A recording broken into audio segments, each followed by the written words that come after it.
정승집의 개보다 못한 인생, 정승집의 개보다 못한 인생이라는 제목으로 말씀 전하겠습니다.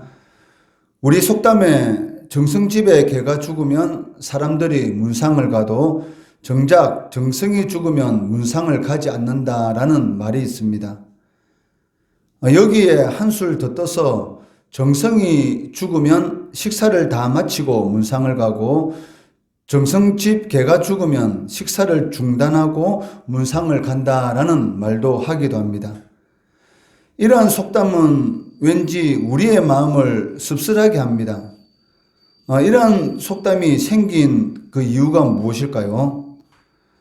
아마 사람들이 정승집을 찾고 가까이 하는 이유가 그의 사람됨 때문이 아니라 그가 가지고 있는 힘과 권력이 이유이기 때문일 것입니다. 이러한 비참한 현상들은 불행하게도 오늘날 부모와 자식 사이에도 발생하기도 합니다. 부모님이 많은 재산을 가지고 있으면 자식이 부모를 잘 모시는 것처럼 행동을 하고 부모가 재산이 없으면 그 자식이 부모와의 이 거리를 두는 그러한 모습을 볼 수도 있다는 것입니다. 그렇기 때문에 사람들은 무시당하지 않기 위해서 악착같이 돈과 권력에 집착하기도 합니다. 하나님은 사탄에게 욥을 자랑하셨습니다. 세상에 그렇게 하나님을 경외하고 사랑하는 사람이 없다는 것입니다. 그렇지만 그 하나님의 그 말에 사탄이 딴지를 겁니다. 하나님이 좋아서가 아니라 하나님이 욥에게 베풀어 주신 그 어마어마한 축복 때문에 욥이 하나님을 경외하는 척 한다는 것입니다. 그렇지만 사탄의 이 말에 대해서 하나님도 끝까지 물러서지 않으시고 욥이 하나님을 사랑하고 경외하는 것은 내가 욥에게 준 축복 때문이 아니라 그냥 그 하나님의 하나님 되심, 즉 하나님이 하나님 되시기 때문에 욥이 나를 경외하고 나를 사랑한다라고 말씀하신다는 것입니다. 결국 하나님의 말씀이 옳은지 사탄의 말이 옳은지 그 말에 대해서 시험해 볼 수밖에 없는 그러한 상황이 되었습니다. 그 시험의 내용이 무엇입니까? 욥이 하나님으로부터 받았던 그 어마어마한 축복을 한순간에 제거하는 것이었습니다. 만약 사단의 생각이 맞다면 욥은 하나님을 욕하고 죽을 것입니다.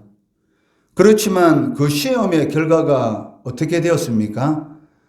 사탄이 틀린 것을 우리는 알 수가 있습니다. 욥은 하나님으로부터 받은 것이 아무것도 없는 사람이 되었을 때 축복의 사람이 아니라 저주의 사람이라고 조롱을 받는 그러한 상황 가운데 떨어졌을 때에도 하나님을 경외하는 마음이 변치 않았다는 것입니다. 욥의 위대한 고백이 욥기 1장 21절에 기록되어 있는데 주신 이도 여호와시요 거두신 이도 여호와시오니 여호와의 이름이 찬송을 받으실지니다 라고 고백하고 있습니다. 자신이 그렇게 누리던 모든 것들이 한순간에 사라지는 그러한 고통의 순간일지라도 하나님께서 주신 것, 하나님께서 거두어 가시는데 거기에 대해서 피조물인 인간이 어떻게 하나님을 원망할 수가 있느냐라고 말을 하고 있다는 것이죠. 욥의 이 고백은 그 하나님이 받으신 최고의 영광이다라고 할 수가 있을 것입니다. 마찬가지로 성도는 내가 가지고 있는 힘 그리고 재물과 권력 때문에 사람들에게 인정받고 사랑받는 그러한 사람이 되어서는 안 된다는 것입니다. 그냥 나의 나됨으로 사람들에게 인정받는 그러한 사람이 진정한 성도다라고 할 수가 있을 것입니다. 내가 가지고 있는 힘과 권력과 재물 때문에 사람들이 모인다고 한다면 언제든지 내가 가지고 있는 것이 없어지게 된다면 그 많은 사람들은 순식간에 사라져 버릴 것입니다. 그렇지만 나의 나됨, 나에게 있는 인격이라든지 나에게 있는 그러한 인간적인 이런 본성으로 인해서 사람들이 나를 사랑하고 나를 아낀다면 그것은 내가 가지고 있는 이 땅에 있는 모든 것이 사라진다 할지라도 사람들은 나의 곁에 있게 된다는 것입니다.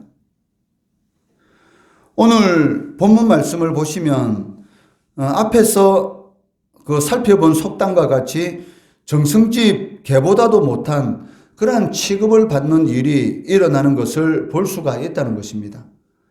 오늘 본문 9절에서 19절 말씀에는 바벨론이 멸망한 그 사건으로 인해서 슬퍼하는 세 집단의 애가가 소개되고 있습니다. 9절에서 10절 말씀은 땅의 왕들의 애가가 기록되어 있고 11절에서 16절의 말씀은 땅의 상인들의 애가가 기록되어 있고 17절에서 19절의 말씀은 바다에서 일하는 자들의 애가로 구성되어 있다는 것입니다.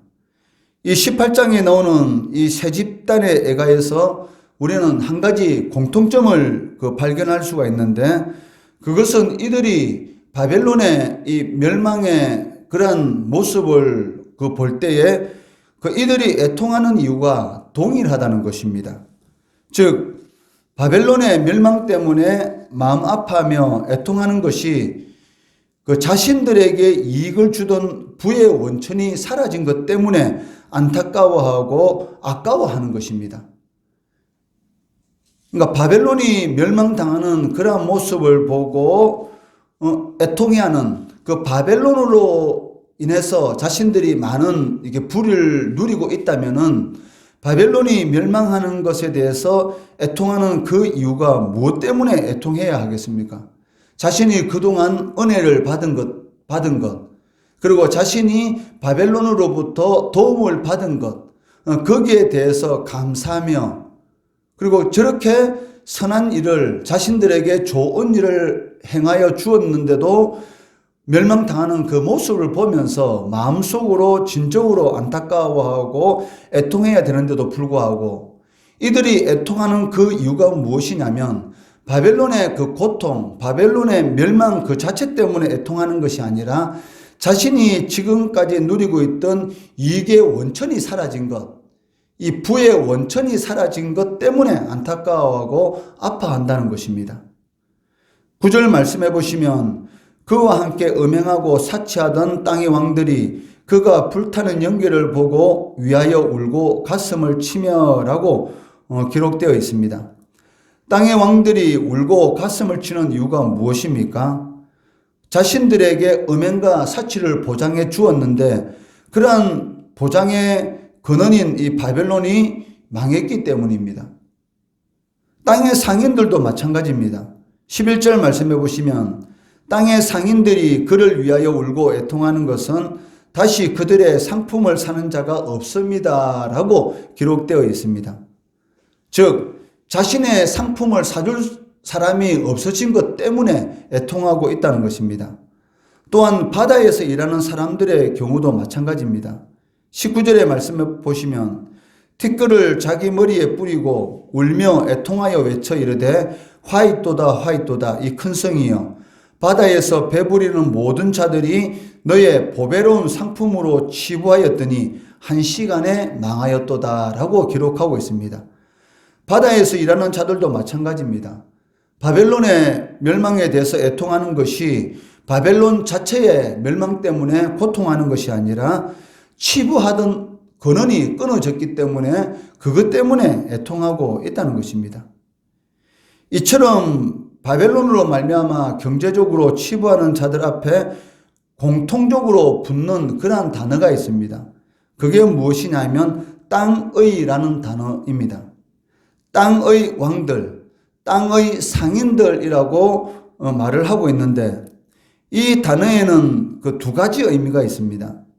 그 첫째는 이 땅에 속한 자들, 즉 이들은 하나님을 대적하는 사탄에게 속한 자들이다라는 그런 의미를 가지고 있고 두 번째는 하늘의 소망을 두고 살아가는 사람들이 아니라 땅의 것에 소망을 두고 살아가는 자들이라는 것입니다.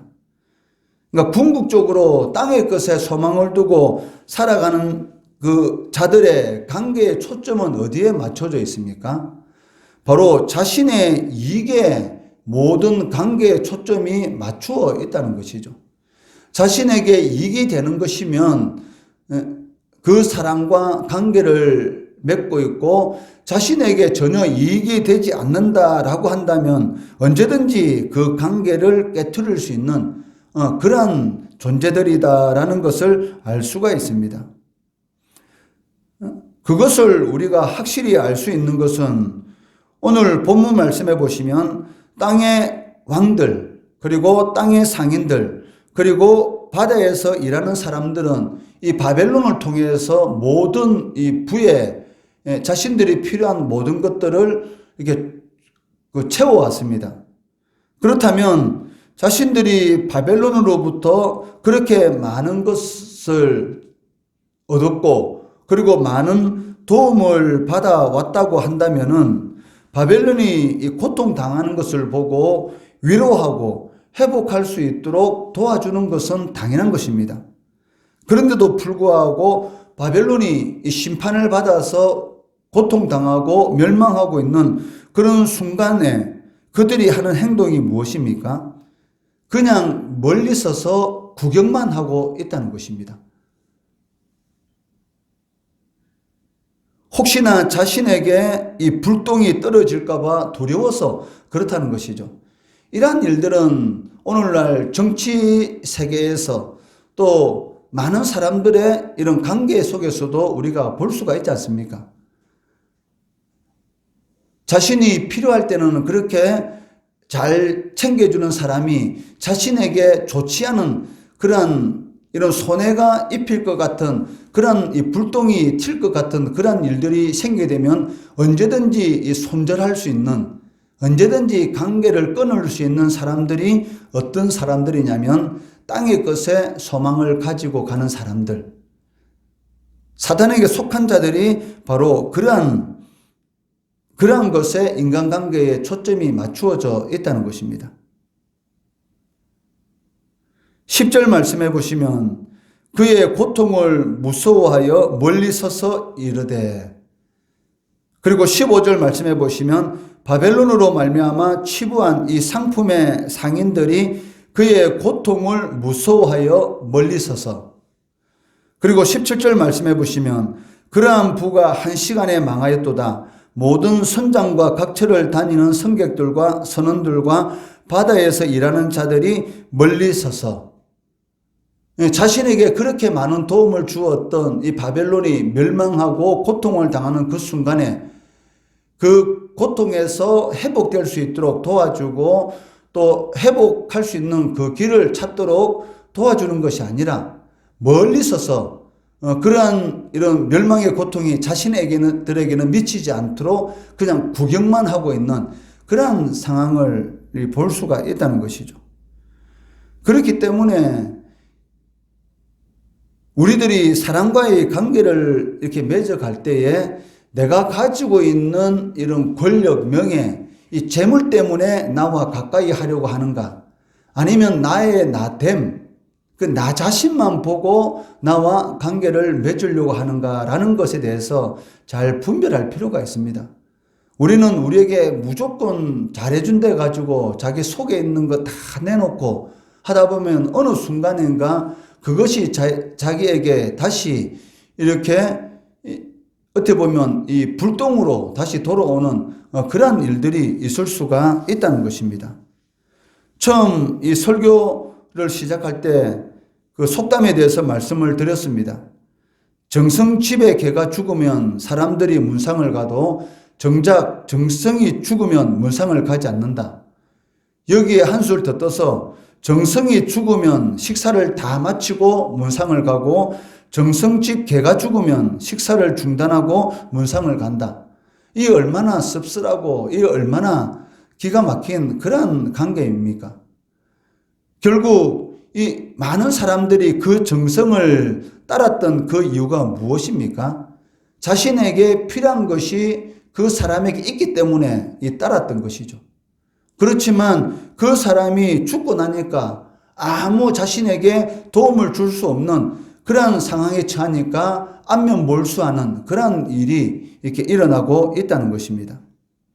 마찬가지로 그 사람이 땅에 소망을 두고 살아가는 사람인가 아니면 하늘에 소망을 두고 살아가는 사람인가를 잘 보면서 우리가 그 사람의 신앙이 진짜다 가짜다, 그 사람이 나에게 향한 그런 관계가 진짜 관계가 아니면 가짜 관계다라는 것을 우리는 알 수가 있다는 것이죠. 그 사람이 진정한 하나님이 기뻐하는 믿음의 사람이면 나와의 관계는 진정한 관계가 될 수가 있습니다. 그렇지만 그 사람이 믿음의 사람이 아닌 것 같다, 즉 하나님이 기뻐하는 그러한 삶을 살아가는 것 같지 않다라고 생각한다면 일순간은 나와 좋은 관계를 맺을 수 있을지 모르겠지만 내가 진짜 어렵고 힘든 그러한 일에 처질 때는 언제든지 안면몰수할 수 있는 그러한 사람이 될 수가 있다는 것입니다.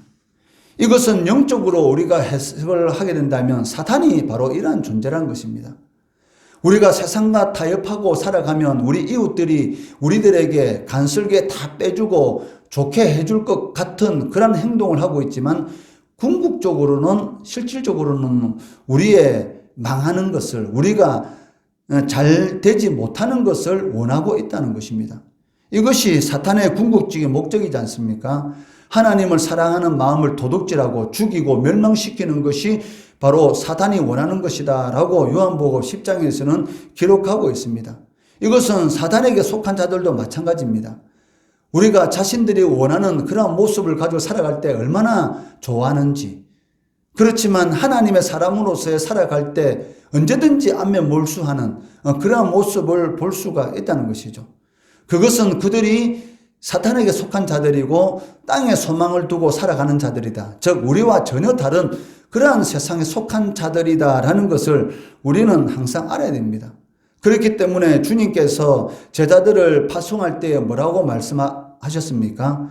비둘기같이 하나님 앞에는 순전한 마음을 가지되 세상에 대해서는 뱀과 같이 지혜로운 모습으로 살아가야 한다는 것이죠. 그런 것을 우리는 항상 명심해야 한다는 것입니다. 우리의 궁극적인 목적은 무엇입니까? 예수를 전하는 것입니다. 예수를 전하는 것이 우리의 목적이지 선한 일을 많이 하는 것이 우리의 궁극적인 목적이 아니라는 것이죠. 선한 일을 한다고, 그리고 그 선한 일 때문에 사람들이 우리를 칭찬한다고 거기에 우리가 도취되어서 진정한 예수를 전하지 않는다면 그러한 모든 선한 일들은 하나님과는 전혀 상관이 없는 그러한 일들이 될 수가 있다는 것입니다. 궁극적으로 선한 일을 하는 것은 바로 예수를 전하기 위한 목적입니다. 그렇기 때문에 상대방이 우리를 싫어하든지 좋아하든지 언제든지 우리를 싫어할 수 있는 존재들이기 때문에 거기에 대해서 우리가 우리의 그런 기준이 치우칠 필요는 없다는 것이죠. 우리의 목적은 예수를 전하는 것이기 때문에 선한 일을 하는 것도 궁극적인 목적을 성취하기 위함인 것입니다. 그리고 선한 일을 하고 예수를 전할 때에 우리에게 조롱이라는 또 관계가 단절되는 그런 일들이 일어난다 할지라도 당연한 것으로 받아들여야 하는 것이죠. 왜? 땅에 소망을 두고 살아가는 사람들은 그것이 자신들의 목적이기 때문입니다.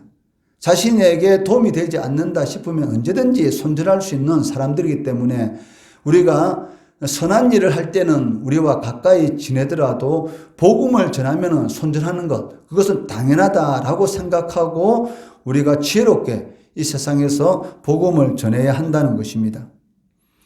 바울 사도가 회심하기 이전에 자신이 그렇게 추구하던 모든 것들에 대해서 회심한 이후에 들어온 배설물로 여긴 이유가 바로 여기에 있습니다. 왜냐하면 땅의 것으로는 나의 나됨이 되지 않습니다. 땅의 것으로는 사람들이 나를 가까이 하는 근본적인 목적은 내가 가지고 있는 것 때문입니다. 그렇기 때문에 바울 사도가 자신이 가지고 있는 것을 들어온 배설물로 여긴다라고 말하는 것은 궁극적으로 이러한 것들은 나의 나됨을 전혀 나타내지 못하기 때문인 것이죠. 나의 나됨, 인간이 인간됨을 제대로 나타낼 수 있는 것은 무엇입니까? 바로 십자가입니다. 바로 예수 그리스도의 이 복음, 내가 어디에 속해 있는 것인지, 그 소요리 문답의 첫 번째 질문이 바로 이 질문이지 않습니까? 사람이 제일 되는 목적이 무엇인가? 그러니까 사람이 사람답게 인정받는 그런 삶을 살아갈 수 있는 그 길이 무엇인가가 소요리 문답의 첫 번째 질문인데, 거기에 대한 해답이 무엇입니까? 하나님을 영화롭게 하고 그를 영원토록 즐거워하는 것. 그러니까 하나님을 영화롭게 하는 삶을 살아갈 때만이 나의 나됨이 나타날 수가 있다는 것이죠. 이것이 진정한 인생의 제일 되는 목적이다라고 소요리 문답은 우리들에게 가르쳐주고 있다는 것입니다. 눈에 보이는 모든 것들은 잠시 누리는 것에 불과하기 때문에 나의 나됨을 제대로 나타낼 수가 없습니다. 그러한 것들은 영원한 것이 아니기 때문입니다. 오직 영원하신 하나님께 우리의 모든 인생의 초점을 맞추고 살아갈 때에 정성집의 개보다 못한 그러한 인생을 살아가지 않는다는 것이죠. 만약 성도라고 하면서도 땅의 것에 소망을 두고 살아간다면 어느 순간인가 정성집의 개보다 못한 그러한 취급을 받는 순간이 오게 될 것입니다. 우리가 예수를 잘 믿으면 믿지 않는 자들이 그러한 모습을 보고 조롱할 수도 있고 핍박할 수도 있을 것입니다. 그렇지만 그 속마음은 어떨까요? 그래도 뭔가 다르다. 우리하고는 정말 다르구나. 세상이 감당할 수 없는 그러한 능력이 나타나게 된다는 것이죠. 이것이 바로 성도의 성도됨, 나의 나됨이 될 수가 있다는 것입니다. 정성집의 개보다 못한 그러한 인생을 살아가는 것이 아니라 하나님이 기뻐하는 그러한 삶을 통해서 나의 나됨을 세상 가운데 나타낼 수 있는 우리 성도 되시기를 주의 이름으로 축원합니다.